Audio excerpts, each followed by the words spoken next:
Bienvenidos todos y todas Biders al B-Podcast, el podcast de BIDE, Barcelona International Dance Exchange. Hoy empezamos nuestro 11º episodio y para la ocasión vamos a entrevistar a un gran profesional, artista y amigo, el señor Roberto Oliván, que es coreógrafo, bailarín y director artístico de Tortosa. Roberto es el director de ROPA, que son las siglas del Roberto Oliván Performing Arts, dirige y es el fundador del Festival del Tebre Danza, evento internacional celebrado anualmente desde el 2004. Es un creador internacional, inició su formación en el Institut del Teatre y luego se mudó a Bruselas en la Escuela Parts. Su primer trabajo como bailarín profesional fue en la prestigiosa Compañía Rosas de Bélgica, dirigida por Antes de Kesmaker. También ha bailado bajo la dirección de los reconocidos creadores Robert Wilson, Tom Jansen y Joseph Pau, por nombrar algunos de ellos. En los últimos años ha estado impartiendo clases y talleres alrededor del mundo, además de desarrollar su carrera como coreógrafo y bailarín en el sector cinematográfico. Tiene una carrera reconocida tanto nacional como internacionalmente, montones de premios nacionales e internacionales y además ha sido nominado varias veces. Bienvenido al B-Podcast, Roberto. Sé que estás por allá por Tortosa, así que es un gusto tenerte en este 11º episodio. Hola, Sebas. Pues la verdad, mucho gusto. Y aprovecharemos así ya de paso para tener una charla que hace tiempo que no hablamos tú y yo. Hace un montón. Nosotros siempre empezamos, Robert, nuestras presentaciones un poco preguntándoles a la gente que quizá no te conoce. Nosotros nos conocemos hace muchos años. De hecho, he de decir que mi primer viaje profesional a Europa, 2002-2003, mi primera residencia en el Summer Studio Project fue en Parts y lo tuve como profesor a Roberto y de ahí nació una amistad de tantos años, pero si bien yo conozco tu carrera bastante porque no solamente he tenido la suerte de estar cerquita tuyo y ir viendo todos los logros, tu conexión con el circo, etcétera, a la gente que no te conoce, contarte cómo fue tu camino hacia la danza, de dónde nació esta inquietud de cuando eras un pequeño Robert y tenías ganas de moverte. Pues verás que hablamos de hace mucho tiempo y además en un contexto muy, muy peculiar. O sea, porque, como decías, yo ahora vivo en Deltebre, pero está muy cerca de Tortosa, que está en el sur de Cataluña. Nosotros nos consideramos de alguna manera, hay un sentimiento aquí como que estamos en el culo del mundo, como un poquito abandonados. Esta es la sensación que hay en el sur de Cataluña. Imagínate bueno, cuando yo tenía, si ahora tengo 48 años y yo tenía pues 15, 16, la única relación que tenía con la danza y con el movimiento era pues la televisión que había en ese momento y poco más, con pocos canales, y además que creo que eran canales que se cambiaban con el dedito apretando, no había ni mandos a distancia, ni móviles. Y los referentes siempre fueron pues videoclips como no Michael Jackson, Madonna, cositas así, pop y bailes tradicionales. Ahora le di al breakdance, que también fue en esa época momento así como de mucho fervor y de mucha acrobacia, y eso me atraía muchísimo, y creo que de ahí sí que surgió una chispita que me habló por dentro como eso me gusta mucho. Entonces me tocó averiguar por dónde esas cosas se están haciendo, qué es lo que ocurre, a dónde hay que ir para aprender más, y ahí fue ya el primer salto a la urbe, a Barcelona. ¿Y eso en qué año fue más o menos, Robert? Pues la verdad, hablamos de los 80 y algo, a 90, a ver si entre 80, finales de los 80, a ver, sí, algo así. Yo me acuerdo que llevábamos con la indumentaria del breakdance, o sea, te puedes imaginarlo, la imagen típica en las zapatillas, los cordones que están entrelazados, en las camisetas recortadas por aquí por el ombligo, como mostrando los musculitos, ese tipo de cositas, ¿sabes? Como que era la época. Y la verdad nos lo pasamos muy bien. Y yo me acuerdo que incluso se vivía aquí una vibración muy especial, porque la gente salía más a la calle, la gente vivía más la relación entre personas, que ahora las hacemos, pero mucho también vía digital, vía las redes sociales, pero en aquel momento se salía mucho. Y eso hacía de cada celebración, de cada punto de encuentro, algo especial. Y ahí empecé a sentirme cómodo con la relación con la gente, más que bailar para la gente, era como celebrar, un motivo para celebrar el estar juntos, que salía en formato pues, de música y danza, ¿sabes?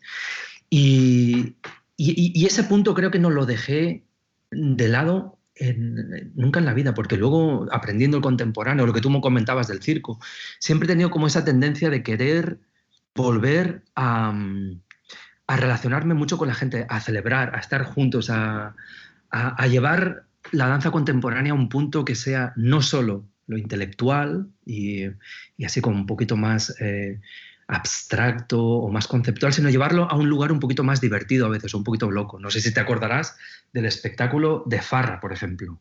¿Cómo olvidarlo?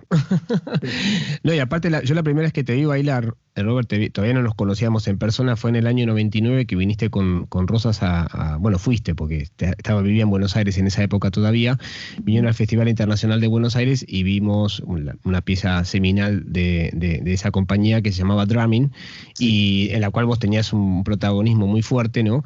Y que era una pieza absolutamente milimetrada, coreografiada hasta como si fuera casi una partitura de música, ¿no?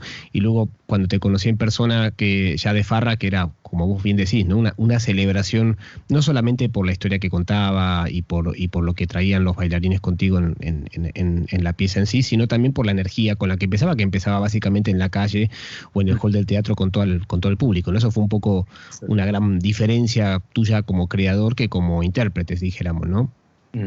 Sí, ahí fue el momento donde me empecé a preguntar ¿por qué no hacerlo de otra manera? ¿Por qué no darle ese toque popular y cercano a la gente y festivo incluso? Porque de Farra, bueno, pues puede llegar a ser algo como...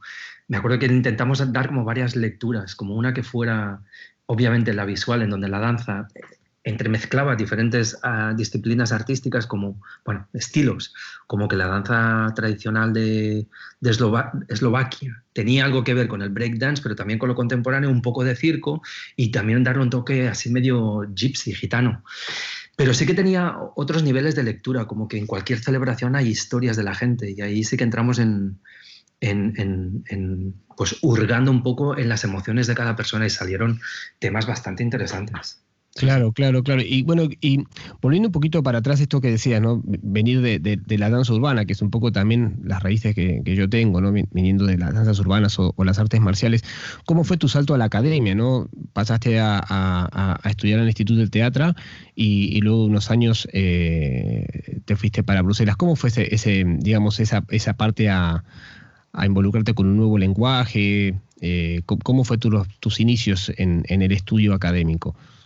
Pues, como te contaba antes, aquí hay un circuito bastante limitado. En la zona, en el radio, en donde yo me podía mover cómodamente en aquella época, había un momento donde ya no se podía hacer más de lo que estaba haciendo. Obviamente, el siguiente paso era intentar entender cómo funciona el sector profesional, vivir de ello, porque aquí, bueno, a nivel amateur, pues ya se hizo todo lo que se podía hacer. Bueno, llamé a la puerta de la única academia de ballet que había en el pueblo y me acuerdo que fue como knock knock, me abrió la puerta y aquella mujer me vio y me dijo, uy, un chico interesado en ballet. Me agarró así para adentro. Bueno, dice, a ver, dale. Esto no pasa usualmente. No, claro, en ese momento no pasaba usualmente, en absoluto, y aquella mujer estaba súper contenta. Pues nada, me dijo, chico, es que tienes que aprender las bases, como para la música, el solfeo, tendrás que aprender algo, más allá del disfrute que ya llevas en el cuerpo. Y nada, ahí se me pusieron las mallas y el espejo, la barra de ballet, y empecé a darle, hasta que meses más tarde ya fue ella la que dijo, atención, tú tienes ya que echar un poco el anzuelo de cara al Instituto del Teatro. Y ahí ya empecé a darle un poquito más en serio. Pero me acuerdo incluso que estando en Barcelona vi una de las actuaciones de Rosas, estaban allí actuando el Mercat de les Flors y había un espectáculo que se llamaba en concreto Amor constante más allá de la muerte. Ese era el título del espectáculo. Y además en castellano. Entonces fui a verlo. Y cuando vi eso, dije, eso es lo que intuía que me gustaría hacer algún día. Me enteré que al día siguiente había una audición, me presenté pensando que iba a ser para la compañía, pero me dijeron, no, que esto es para una escuela que se va a abrir el año que viene, que se llamará Parts, y que está en Bruselas. Y yo ni idea dónde estaba Bruselas, ni idea qué idioma se hablaba allí. Y nada, fue toda una aventura, pero de la cual ni me arrepiento y creo que fue la mejor decisión que tomé en toda mi vida. ¿Y cómo fue pasar bueno, de una escuela en tu pueblo al Instituto de Teatro y de ahí saltar a Parsa? Aparte, creo que fuiste de las primeras generaciones, ¿no?, que salió de esa escuela. Sí, sí. Y de ahí la oportunidad, ¿no?, de pasar a bailar con Rosas, con las que estuviste bastantes años. Sí, sí, ¿Cómo sí. fue esa experiencia? De hecho fue la primera generación de la escuela, sí, sí, sí, ya te digo que se estaba planteando en ese momento abrir la escuela. Y me acuerdo que había un libro azul que mostraba todo el profesorado y el tipo de cosas. Yo maravillado, digo, no puede ser, no puede ser. Sí, me acuerdo que el día de la abertura de Parts, no era en la escuela donde está ahora, que el edificio está muy lindo y todo. Eran en unos estudios que estaban a medio construir, al lado de la compañía. Era una cosa extrañísima. Pero el día de la abertura había un colega al lado, me dio así con el codo como mira para atrás, giro la cabeza y veo a Pina Bausch, estaba allí. ¡Wow! Claro, y éramos un grupito de 40, 50 personas, nada más. En ese momento me di cuenta, digo, uy, esto aquí no es cualquier cosa. Me di cuenta como que había un plan un poco más allá de lo que yo me imaginaba. Por eso te digo que a veces, a veces pienso que es el elemento ese de la suerte, de estar en el lugar adecuado, en el momento adecuado.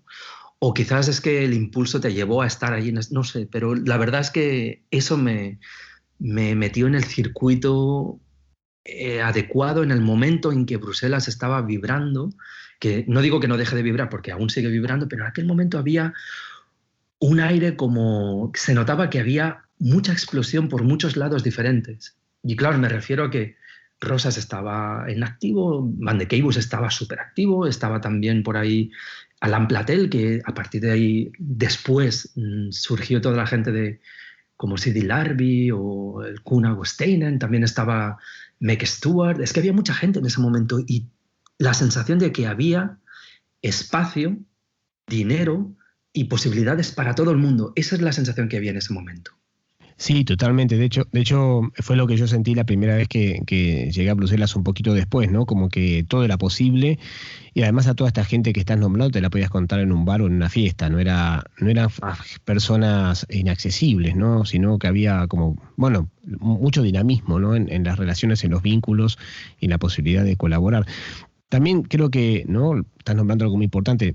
Hubo una gran apuesta por la formación, también en la Fabric, ¿no? O sea, como que no solamente estaba la creación, porque a veces tenemos esa imagen donde España de que todo es una cuestión de cantidades de dinero, pero también había una política detrás educativa, formativa y de crear realmente espacio para creadores muy, muy diversos, porque todos los que nombraste tienen caracteres y estilos a veces hasta contrapuestos. No sé si coincidís conmigo, pero no eran lo mismo, ¿no? O sea, no es lo mismo Alain Platel que Wim van de Keibus o incluso Meg Stewart que antes de que Smacker, ¿no? No sé si esto que te comento lo compartís. Y también, de paso, preguntarte cómo fueron tus primeras, cuando te llamaron para bailar en Rosas, ¿cómo fue esa experiencia de empezar a estar también en el mundo de la creación? Mira que a veces, bueno, bastantes veces se ha hablado de todo este tema, de lo que ahora se considera el fenómeno belga, ¿no? Lo que pasó, o el fenómeno flamenco más bien también, Claro. porque mucha de la cosa pasó también en el sector, en la parte francófona, pero mucho, sobre todo en la parte flamenca.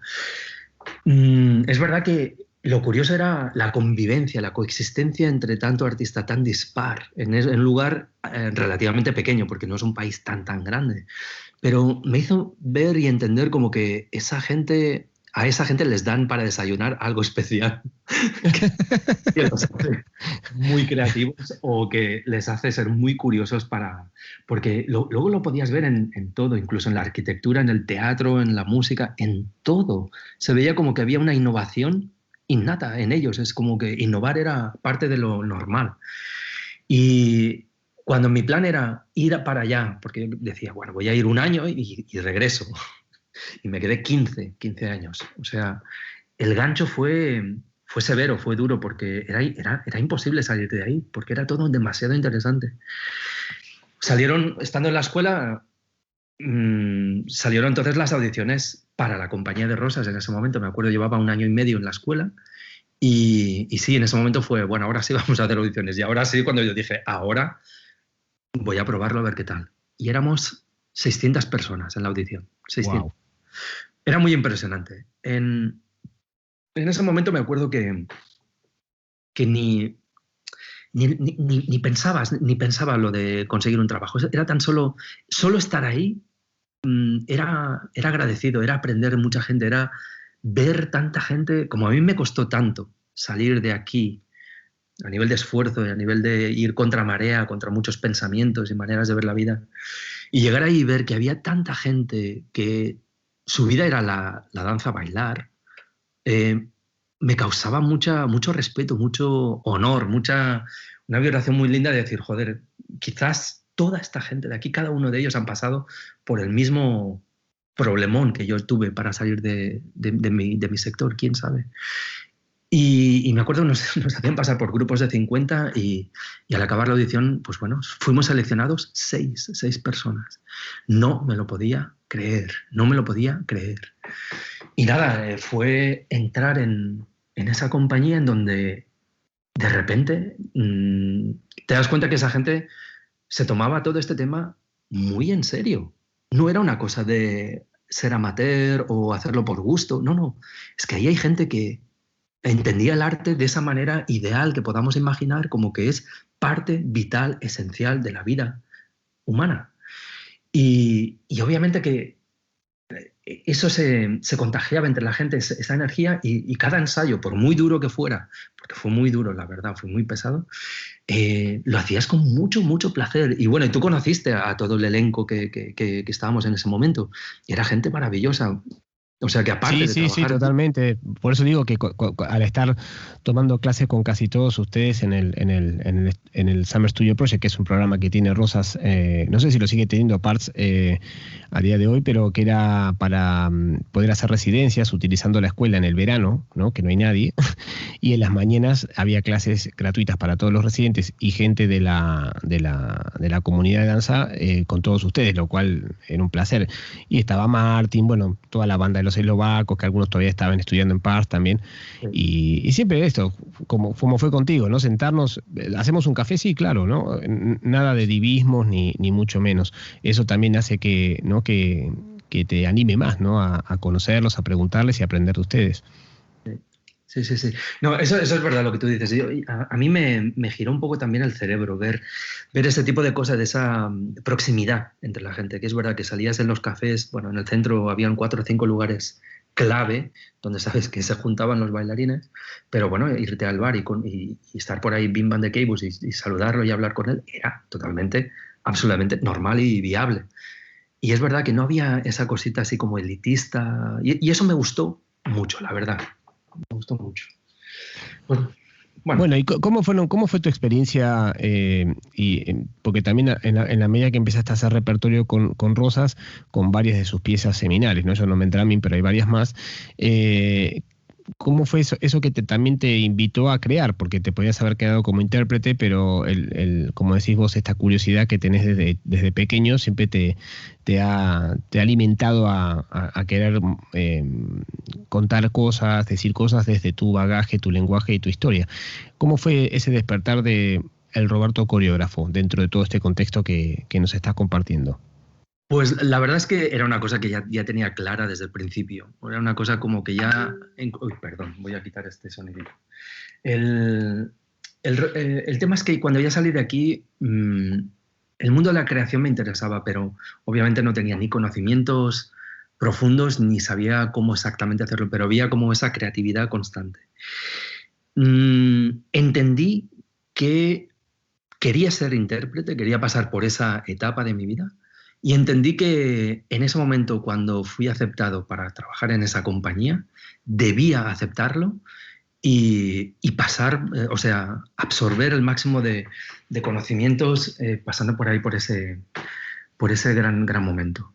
Entonces, después de 7 creaciones, hicimos 7 creaciones con Rosas, algunas, bueno, de 1 hora y 3 de ellas de 3 horas, o sea, era como impresionante la capacidad creativa que tiene Teresa Kersmaker.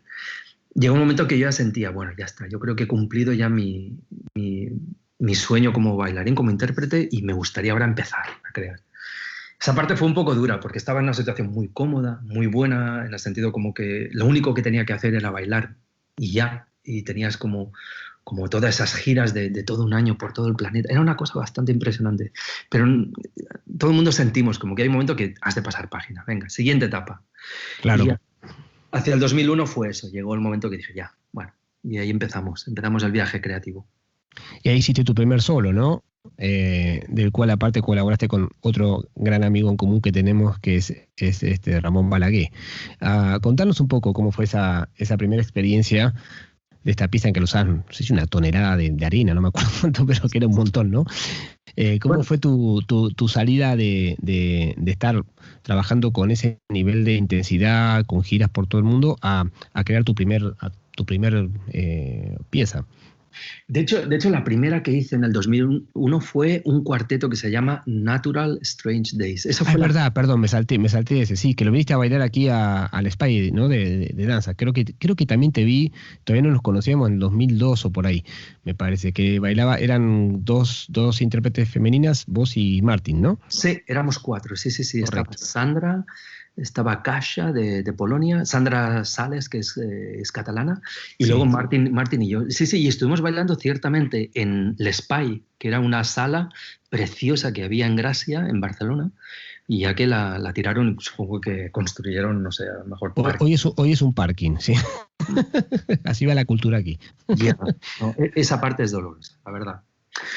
Ves que fue lindo continuar con las amistades también, porque obviamente con Martin teníamos una amistad muy sólida y continuaron, porque él también estaba en Rosas y los dos pues, también salimos en el mismo momento y fue una cosa muy linda hacer ese espectáculo. La verdad es que nos lo pasamos muy bien y luego sí que vino lo del solo que tú dices con 1000 kilos de arena, cierto, así fue. Sí, me acuerdo. Y esa cosa creo que fue una lección para aprender que hacer un solo es exageradamente duro y que no sé si lo voy a hacer más de esa manera. O sea, me gusta como improvisarlo, pero crear un solo yo creo que requiere mucho valor y admiro mucho a quienes hacen solos porque la verdad es una tarea bien dura estar solo, nunca mejor dicho, en el estudio durante tantas horas, semanas, a saber meses, y luego poder defenderlo ahí delante del público. Totalmente. Yo admiro también a la gente. O sea, yo creo que uno tiene que hacer su primer solo una vez y ya, ¿no? Como bueno, es decir, porque a mí por lo menos, no sé cómo te pasa vos, pero creo que estamos en el mismo canal de que nos gusta bailar con más gente, ¿no? Para bailar solo ya tenés el living de tu casa, ¿no? Que lo divertido es bailar con más gente, interactuar, alimentarte, retroalimentarte, ¿no? Eso es lo que, eso también es lo que nos mantiene en estado de aprendizaje constante. Y te quería preguntar también ahí, porque empezaste a vincularte después de este solo con el circo de manera más profunda. Sé que ya venía de antes, pero y a partir de ahí vino de farra y bueno, un gran camino que hiciste, ¿no? Con un montón de piezas que tenían una relación entre la danza contemporánea y el circo, un poco abriendo esas fronteras, ¿no? Que a veces ciertas personas ponen, pero que para vos era como todo en parte, como decías antes, ¿no? De una celebración escénica. Sí, de hecho es curioso cómo llegué al circo porque yo no lo conocía. Fue creo que fue a través de este espectáculo que hablamos ahora, fue partiendo de Farra, que cuando yo daba también, porque empecé a dar workshops, clases por ahí, cada vez veía que se acercaba más gente de circo y no entendía nada. Digo, ¿y esta gente de dónde sale? ¿Y qué hacen? ¿Y por qué les interesa lo que...? Parece ser que el estilo que yo le daba a la danza tenía un punto acrobático, un poco acrobático, o un poquito más, no sé, menos... Un poco bastante. Yo que fui tu alumno, debo decir que era muy acrobático. Bueno, pues tenía ese punto que creo que la influencia venía de las danzas urbanas, ¿sabes? Y fue curioso porque haciendo eso que más me apetecía y más me gustaba, veía como que se iba creando una especie de estilo, no sé, se iba como... Y me llamaron una vez para dar una clase en la escuela, en el ESAC, Escuela Superior de las Artes du Cirque de Bruselas, y luego me invitaron para hacer una creación ahí. O sea que de repente como que fue el circo el que me llamó ir para allá, ¿sabes? Claro. Y me pareció muy lindo. Fue un descubrimiento alucinante porque empecé a ver como que quizás hay un terreno entre la danza y el circo que está por explorar, o en ese momento, sobre todo, estaba bastante por explorar. Y era un campo en donde a los que nos gusta la intensidad y la acrobacia, había un punto de que con la danza se podía llegar ahí de una manera suave, y los de circo salían de su casilla más sólida, más rígida, del entrenamiento más puro técnico, para poder moverse. Entonces había un punto como que nos encontramos. Y ahí hubo una explosión, o allí hubo una explosión de interés que hasta el día de hoy aún me sigue interesando. Qué bueno. Y mientras sucedían todas estas cosas, ¿no? De conectarte con el circo, empezar a crear también para compañías o escuelas que estaban ligadas a ese lenguaje. Hay que decir también, ¿no? Que en Bélgica y en Francia la formación de circo es muy fuerte, muy, muy importante, ¿no? Y tiene un circuito también, tanto de festivales como teatros, muy, muy potente. También en el 2004 empezaste con el Festival del Tebre Danza, ¿no? Y te quería preguntar, ¿cómo fue que elegiste crear este festival en el Delta del Ebro, que es una de las regiones más hermosas que tiene Cataluña, a la vez que está alejada de las grandes ciudades? ¿Y cómo fueron esos primeros años? Porque de alguna forma trajiste esta dinámica del circo a un festival de danza. Qué curioso, ¿eh? Porque vuelve a ser un poco la misma cosa, intentar hacer cosas que en aquel momento apetecían. Como yo empecé, ya tuve, hacia el 2004, ya cumplí mi deseo como de intérprete, como bailarín. Ya sentí que lo había, no dejé de hacerlo ni lo dejo de hacer, ahora bastante menos que antes, obviamente. Pero te preguntas, bueno, ¿cuál es el próximo objetivo? ¿Cuál es la próxima parada? ¿No? Entonces quería hacer eso, pues coreografía, también lo hice. ¿Cuál sería la próxima parada? Y tenía ganas, porque me empecé a sentir un poco solo. Al viajar, al ver cosas, al hacer cosas por ahí, tú ahora imagínate la sensación que la conoces bien y la conocemos muy bien, los que subimos al escenario, como que vas a un lugar donde no conoces a nadie, subes al escenario, te dejas la piel, sudas mucho, estás como vibrando, aplausos, y la gente desaparece. Tú te vas a tu camerino y luego te vas a tu hotel o a donde estés y luego para casa. Entonces hay una sensación como que notaba que después de hacer eso cientos de veces, empecé a sentir un vacío. Digo, bueno, es que la gente sí se va y yo me quedo. No sé, había algo como digo, yo quiero compartir esto con la gente de donde yo nací, donde no había opción a todo esto. Yo tenía ganas de traer, en lugar de yo salir para afuera y constantemente ir para afuera, digo, vamos a hacer el movimiento reverso. Vamos a ver si yo me vuelvo para Tortosa, del Tebre, el Delta del Ebro, y traigo lo que he aprendido por ahí a ver qué pasa. Y el 2004 fue eso. Fue realmente, vamos a probarlo. El grupo que se creó también con De Farra fue muy peculiar, muy divertido, porque también estaba Martín, estaba Isael Mata, Cruz Mata, estaba Laida, que ahora tienen, bueno, es una de las directoras de la factoría, estaba Ben Fury, que era un breakdancer, un breaker que lo encontré en la calle en Bélgica, que luego trabajó para Sidi Larbi. Estaba Peter Iasco, bueno, o sea, nos juntamos allí una peña como que la Valeria, también argentina. Sí, sí, claro. Nos lo pasábamos muy, muy bien y trabajábamos mucho. Imagínate todo ese elenco para aquí en Tortosa, en un teatro donde no estaban acostumbrados a... Montamos ahí unos cuantos talleres, hicimos el espectáculo, creo que sí, y de repente vi cómo la gente se acercaba diciendo, ¿y estos locos? Esta gente, ¿De qué van? ¿Qué les dieron? Bueno, de nuevo, ¿qué les pasó? Pero los veía como con un interés como muy curioso. El año siguiente volvimos a probarlo y se dobló todo, se dobló el número de gente que participaba, dobló el número de gente que se asomaba a ver y todo empezó así, como que por un magnetismo natural, que yo creo que es como deberían ocurrir las cosas, lo que pasa que a veces pues no siempre es así, no siempre se dan ese contexto. Pero aquí sí que fue de esa manera. Naturalmente fue creciendo el festival, que después de Tortosa, en el 2008, decidimos incluso irnos un poco más extremo e irnos al Delta del Ebro, o sea, que donde no había ni auditorio tampoco, no había nada. Y hasta ahora pues ha sido un crecimiento exponencial. Totalmente. Además, bueno, una vez que te moviste también con el festival a Del Tebre, tuvieron que como que siempre me contabas, ¿no? Montar todo de cero, ¿no? Porque ahí no había ni teatro ni salas de danza, entonces montaban estas tiendas enormes, ¿no? Y, o sea, que era como, de alguna forma, llevar todo tu bagaje de tantos años, de tantos viajes, de tanta gente que conociste, llevarlo a tu tierra de vuelta, ¿no? Lo cual a veces no siempre ocurre, lo cual también habla de tu interés, tu generosidad, porque también, ahora te voy a preguntar cosas más internas de los festivales, ¿no? La gente, lo hablábamos con varias personas que ya hemos entrevistado, se piensa que todo es regalado, que todo viene de arriba, ¿no? Y ahí detrás muchísimo trabajo, y mucho tuyo también, no solamente de la gente que va a dar clases y demás, sino todo el equipo que montaste también allí en Tortosa para poder hacer que Deltebre cada año crezca como ha crecido. ¿Cómo es esa experiencia de montar de cero, ¿no? en un lugar donde no hay nada, ¿no? Donde no hay facilities para poder bailar? La historia sigue igual. La verdad es que cada año, Sebas, cada año lo tenemos que reiniciar todo. Y me dirás, no es posible, no te creo. Sí, es así. Cada año nosotros ahora hemos llegado a un punto donde estamos recibiendo también ayudas estatales, obviamente, y de la población de Deltebre. Hay una parte, claro. Pero no hay auditorios, no hay teatros, no hay salas y nunca sabemos, no tenemos la certeza de lo que ocurrirá el año que viene. De hecho, siempre funciona en este sentido como que es un riesgo que corre a cargo del artista o del organizador, siempre.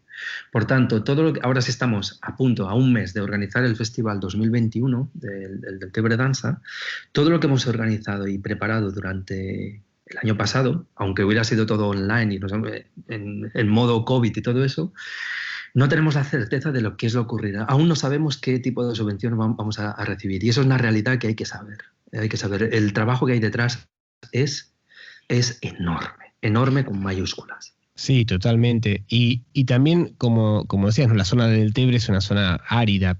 Es árido todo, ¿no? Porque siempre estamos en un sistema aquí en España, no solamente Cataluña, ¿no? En el resto del Estado español es lo mismo, ¿no? Como que cada año hay que explicarse de cero, empezar de cero, seas quien seas, ¿no? Tengas la carrera que tengas, hayas bailado donde hayas bailado. Y las ayudas públicas cada vez vienen más tarde, ¿no? Entonces, y tampoco se fomenta mucho el ser emprendedor, como es tu caso, o puede llegar a ser el mío también. Por eso te quería preguntar también cómo surgió la idea de tener un espacio propio ahí, ya que Deltebre, para la gente que no sabe, es una zona que está llena de plantaciones de arroz y tiene un montón de silos enormes. Y ahí nació, ¿no? Roberto Oliván Performing Arts, tu espacio, que hace 2 años tuve la suerte de conocer, que es muy bonito, donde también puedes recibir artistas, hacer tus creaciones. ¿Cómo fue la idea de tener un espacio propio de creación también en esa locación? Pues verás que ese fue, en la misma línea que te iba contando antes, fue el próximo paso después del festival. Viendo que la cosa al final funcionó, porque hubiera podido no funcionar perfectamente, hubiera podido ser un desastre, la cosa funcionó bien y hemos llegado a tener, pues bueno, en sus momentos mejores, que fueron, de hecho, en el 2019, cuando lo dejamos, antes de la pandemia, llegamos a tener aquí una carpa de circo, porque al no tener teatro teníamos que inventar dónde poner la gente, cómo hacer un lugar que se asemeje lo máximo posible a un teatro. Y entonces eso, pues entramos a traer una carpa de circo donde tenía la capacidad para 900 personas y durante 14 noches consecutivas hemos llegado a hacer, pues eso, espectáculos diarios. Entonces, ¿cuál fue el próximo paso? La gente estaba feliz, está contenta. La gente ya ha comprendido el valor de la cultura. Aquí, sobre todo, me atrevería a decir incluso como que se ha generado un criterio. Después de tantos años, la gente ahora no solo ve campos de arroz y agua del delta, sino que también ve espectáculos y bailarines de altísimo nivel, de altísima calidad. Y a veces los oyes hablar y ves que comparan y dicen, mira, me gusta más esto que el otro por tal y cual. Lo cual me da una satisfacción enorme escuchar que la gente tiene un criterio. ¿Cuál era el próximo paso? Vamos a alargar esto en lugar de 2 semanas puntuales en todo el año, a que haya una actividad todo el año. Y eso fue el último atrevimiento que hice de apostar por abrir un espacio, de restaurar una nave que estaba en total abandono para convertirlo en lo que hoy es l'Obrador Espai de Creació y que ahora ya está en funcionamiento y que todo el año pues tenemos residencias de gente que viene a crear y a veces pues algún espectáculo en formato bastante alternativo, o sea, la manera en que lo presentamos, y talleres. Qué bueno, ¿no? Es impresionante. Y en este momento también te quería preguntar, habiendo pasado ya tantos años, ¿no? Desde el Tebre y que además ahora también tenés un espacio propio. Después más adelante te voy a preguntar cuál será el siguiente plan, porque venís así, ¿no? Bueno, ¿qué sigue, no?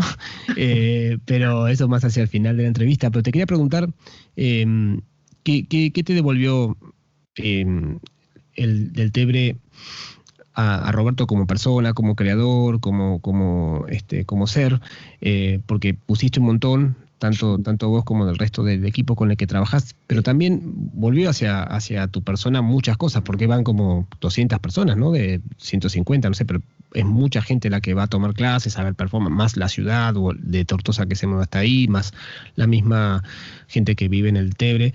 ¿Qué te volvió a ti? Digamos, ¿qué es lo que recibís? Muy buena pregunta, porque la verdad, a ver, yo tengo la necesidad de las dos cosas. Necesito una vida un poco más cercana. No sabría cómo explicarlo. Vamos a ponerle palabras a los pensamientos. A ver, he estado viajando muchísimo. He pasado 3 meses aquí, 3 meses allá, que 3 meses en Israel, otros 3 en Corea, otros 3 en Costa Rica. Bueno, así constantemente. Y te conté antes de la sensación de vacío que he llegado a tener. Entonces, en ese momento necesité, basta. A ver, ¿quién es Roberto cuando no trabaja? Esa pregunta me giró el cerebro de nuevo. Y tuve la necesidad de volver, de estar cerca de mi familia, de volver a crear un circuito de amigos más cercanos, de sentir un poco, pues, una vida más, no sé si la palabra sería más normal, no lo sé. Bueno, también es normal la otra, es que yo qué sé, ya no sé lo que es normal, lo que no es normal, pero sí que necesitaba más afecto cercano. Y estoy intentando como hacer un puente entre salir de vez en cuando a hacer cosas y seguir construyendo aquí, porque me hace muy feliz ver a la gente que se lo pasa muy bien o que descubre cosas, y que incluso dar oportunidades a gente, sobre todo a la gente joven, a los adolescentes o a los niños, para que entiendan que esto es una posibilidad, es una opción válida de vida. Eso puede llegar a ser una profesión.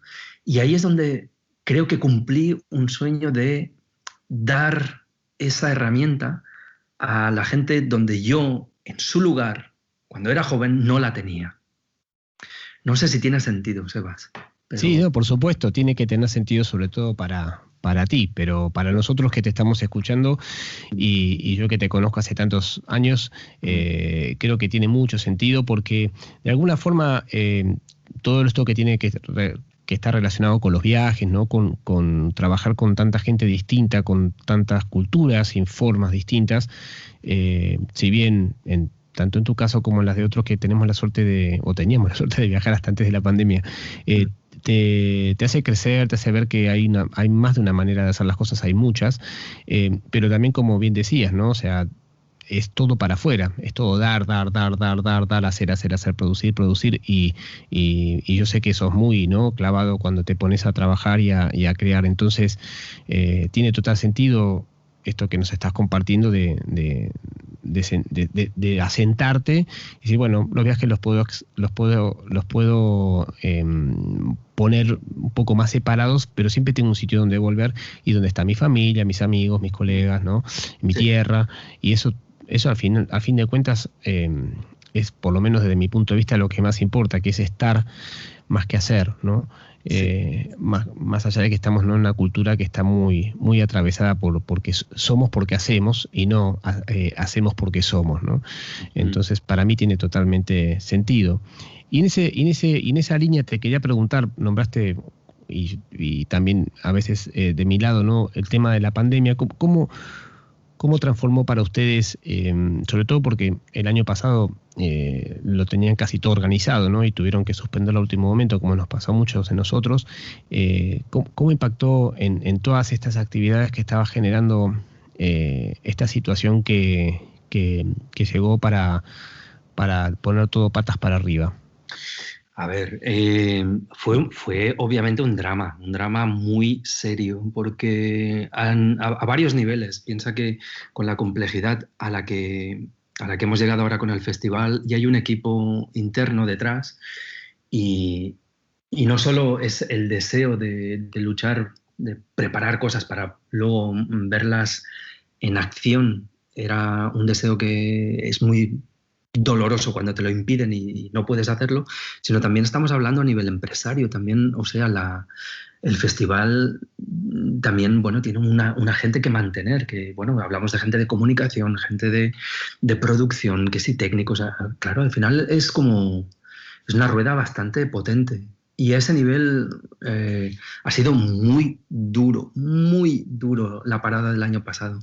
A mí a nivel personal también sería otro tema paralelo, a mí me afectó bastante, eso lo debo reconocer, o sea, no es como que diga, ay, qué bien, mira, he descubierto otras cosas, no, a mí me afectó muy mal, porque estaba acostumbrado eso a la gente, a viajar, a hablar, a conocer, y de repente que te veas impedido y que no salgas de tu habitación durante un año, bueno, pasas por varias etapas así bien profundas. Por supuesto. Sí. A día de hoy, en aquel momento me acuerdo que cuando pasó estábamos como a punto de abrir la página web, estaba todo a punto. Desde entonces hasta ahora, con todo el equipo hemos llegado a preparar, creo que cerca de 6 versiones diferentes del festival.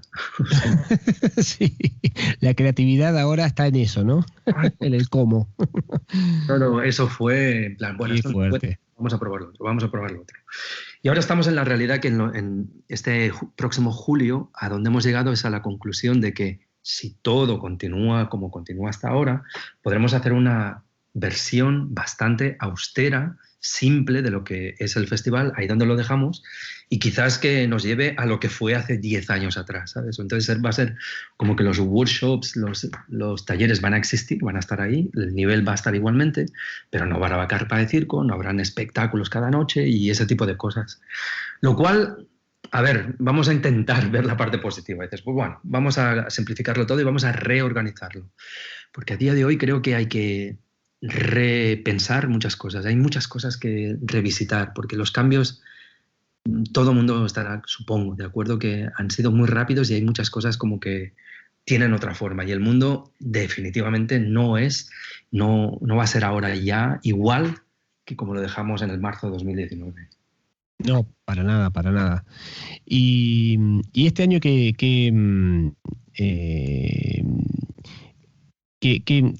sensaciones tenés para este septiembre que se viene dentro de casi nada, ¿no? En un mes. ¿Qué día exacto empieza el festival? El día 6 de julio empieza. O sea, estamos a un mes de que empiece casi. ¿Cuáles son tus sensaciones al respecto? Más allá de las incertezas, ¿no?, que comentabas antes, que todo puede cambiar de un momento a otro, pero tus sensaciones, y bueno, ya se viene la fecha, es un poco retrotraerte, pienso en voz alta, corregime si me equivoco, como en los primeros años, decir, bueno, vendrá gente, ¿cómo será? ¿Es un poco eso? Sí, bueno, hay ciertas incertidumbres aún, claro, y las van a ver, pero siento como que la gente tiene unas ganas loquísimas de volver a vivir la vida, ¿no? De continuar a vivirla. Y sobre todo de vivirla bailando y disfrutando. O sea, yo noto como que tenemos ya todos muchos deseos de reconectar y creo que la gente se ha hecho la pregunta y aunque no sea conscientemente, ahí está la pregunta de por qué hacemos lo que hacemos, por qué vas a bailar. O sea, quien lo tenía medio inseguro quizás ya no lo tiene claro, quizás no vale la pena continuar. O quien no pueda vivir sin ello lo va a continuar haciendo, no sé. Yo creo que ese filtro naturalmente se está haciendo. Y la gente que nos está confirmando que va a venir se les nota que tienen muchas ganas de venir. Entonces yo creo que de alguna manera algo sano nos va a traer esta nueva edición. Yo creo que va a haber como un refresh, una actualización. Totalmente, como cuando actualizas la página de la web, ¿sabes? Y de repente todo se arregló. Pero no hay bugs. No hay bugs. Espero que vaya por ahí la cosa, sí. Esperamos también. Antes de terminar, quería preguntarte un aspecto tuyo que nombramos al principio y que es un poco volviendo a tu camino creativo. Estuviste vinculado también a crear para cine, ¿no? Entonces, ¿cómo fue esa experiencia de trabajar para la cámara, ¿no? Que es totalmente distinto que lo escénico y que no todo el mundo, hay gente que se ocupa específicamente de lo que se llama videodanza, ¿no? Pero ¿cómo fue tu experiencia de trabajar para ese tipo de formato que también es distinto a todos los demás que nos has compartido antes? Eso fue una sorpresa también, porque de repente eso fue una llamada, así como me llaman y me dicen, oye, vamos a hacer una peli, necesitamos una... Digo, ¿cómo? Y eso, vamos a probarlo, a ver qué tal. Internamente, porque cuando haces la selección de bailarines y haces la sección que es necesaria para esa escena, pues la forma de trabajar internamente yo continúo haciendo la misma, o sea, la misma que con un espectáculo. Lo que pasa que es eso, luego ves la magia o el interés que tiene la película o la persona que tiene la cámara, a dónde apunta, de qué manera.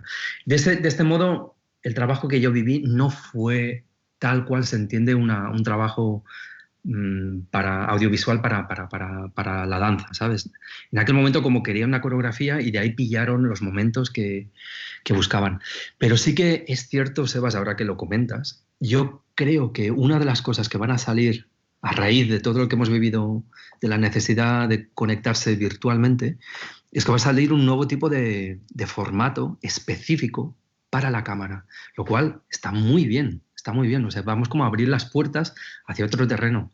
Pero yo personalmente prefiero y creo que me voy a quedar en el terreno presencial, conservador no sería la palabra, pero lo que conocemos como la danza de escenario. Sí, vivencial, digamos, de la interacción con alguien que está ahí, lo estás viendo en vivo, vamos. Sí, a mí me da vida eso, a mí me da vida. Y si hay un momento que se tiene que hacer algo virtual, se va a estudiar, se va a hacer, pero creo que a mí mi esencia se queda por eso, con lo vivencial. Buenísimo. ¿Y cómo llevas el tema de los reconocimientos? Has logrado muchos premios, tanto nacionales como internacionales, entre los cuales uno de los que coincidimos porque fue cuando te dieron el premio de la ciudad de Barcelona, ¿no? ¿Cómo es tu relación con el mundo del reconocimiento, de los premios, y qué sentiste cuando los recibiste?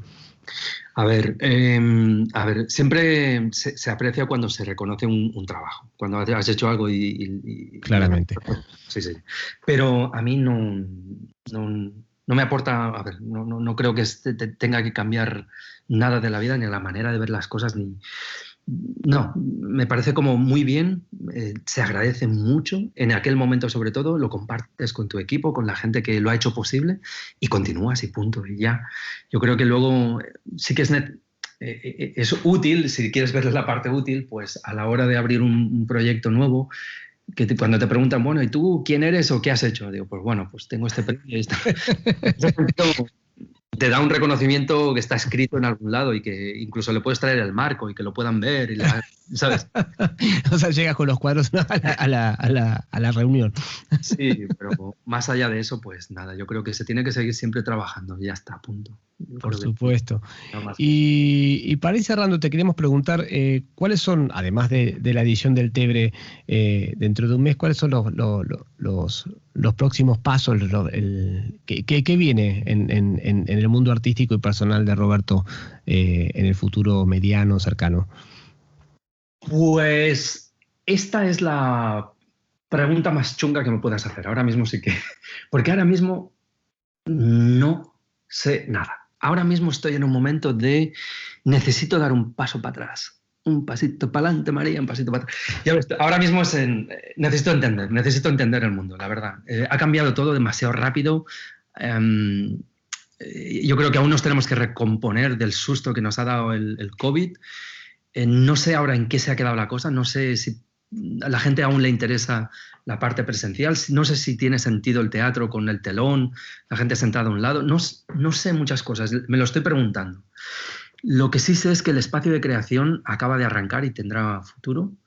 Lo que sí sé es que me gustaría que el festival siguiera existiendo y hay otras preguntas ahí como si quizás extender el espacio de creación y abrir una escuela algún día, no lo sé, o no sé si regresar otra vez de pleno al escenario, no lo sé. Sinceramente estoy en un momento donde lo que necesito hacer ahora es entender el mundo, Sebas, y no lo tengo del todo claro. Dentro de un año hacemos otra conversación y te lo explico. Por supuesto, y yo te agradezco mucho tu honestidad porque nos pasa a muchos de nosotros. No entendemos todavía porque todavía no se terminó. Entonces, para que algo se entienda, tiene que terminarse, ¿no? Es como intentar entender una pieza o una obra cuando todavía la estás mirando, o una película, o un disco de música. O sea, es como que uno necesita que acabe para poder tomar distancia y decir, bueno, ¿dónde estoy yo con respecto a esto, ¿no? Así que es súper honesto y te lo agradezco muchísimo. También te quería preguntar si en el centro que tenés de creación, cómo, obviamente con tu permiso vamos a poner cuando subamos el podcast tanto a nuestro canal de YouTube como el de Spotify, la web, ¿no? Y todo, pero a los artistas o los creadores que quieran acercarse y pedir una residencia, ¿ustedes hacen una llamada anual? ¿Cómo sería para la gente que no conoce cómo es la dinámica de tu espacio? Sí. Empezamos la verdad es que este espacio tiene ahora, desde el primer día en que entré, ahora fue hace 5 años. Ese lugar estaba en ruinas, como te dije antes, era esperpéntico, era una cosa como digo, no, esto no tiene arreglo por ningún lado. Y al final, bueno, llegamos a hacer una cesión con el Ayuntamiento del Tebre y llegamos a hacer como un acuerdo, digo, yo, Roberto, con mi equipo, de hecho yo personalmente fue quien... Bueno, me decidí a restaurarlo con un préstamo al banco que aún está pendiente, obviamente, está como ahí va, que se va solucionando, pero a cambio de que nos dejen el espacio durante los próximos 30 años. Entonces, ahí sí que entendí, bueno, que por parte del ayuntamiento me alegré mucho de tomar esa decisión y que ellos la tomaran conmigo, porque estamos apostando por solidificar algo aquí en este pueblo, ¿sabes? En esta ciudad. Lo que hacemos es que cada año se abre una convocatoria para los artistas y eso fue a raíz de la pandemia.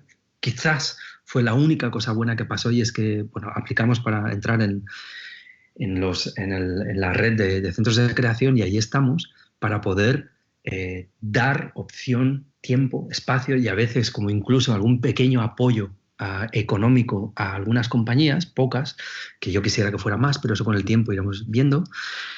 Y se hace una selección. Entonces, acabamos de hacerlo hace un mes o un mes y medio, creo que se acabó la convocatoria. Ahora tenemos ya para el año 2021 y al 22 lo mismo, se abrirá una convocatoria y está abierta para todo el mundo que desee aplicar, incluso para la gente de circo también.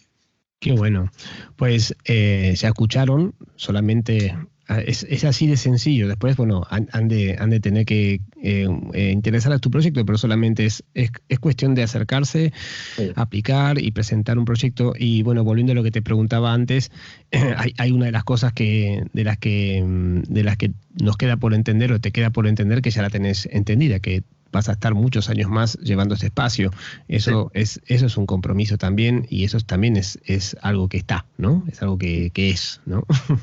Sí, exacto. No, eso da a esta altura, diría a mi edad ahora también, no sé, da un poquito también de solidez, te da un poco una piedra, claro, que está en algún lugar, por lo menos. Ahora, también te da muchos dolores de cabeza, ¿eh?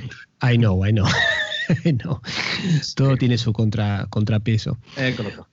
Bueno, Roberto, te queremos agradecer muchísimo que nos hayas dado este tiempo para conocer, para que te conozcan un poco más. Creo que los que te hemos visto bailar, hemos compartido, en mi caso que también tenemos una amistad de muchos años, escucharte contar las cosas es como verte bailar, ¿no? Hay un dinamismo atrás, una sonrisa, una energía hacia adelante, ¿no? Un push-up que se transmite también cuando transmitís tus ideas, no solamente cuando te moves, ¿no? Así que te agradecemos muchísimo. Vale, muchas gracias, Sebas. La verdad que ha sido un placer. Bueno, este fue el podcast número 11 con Roberto Oliván y nos vemos en la próxima. Muchas gracias.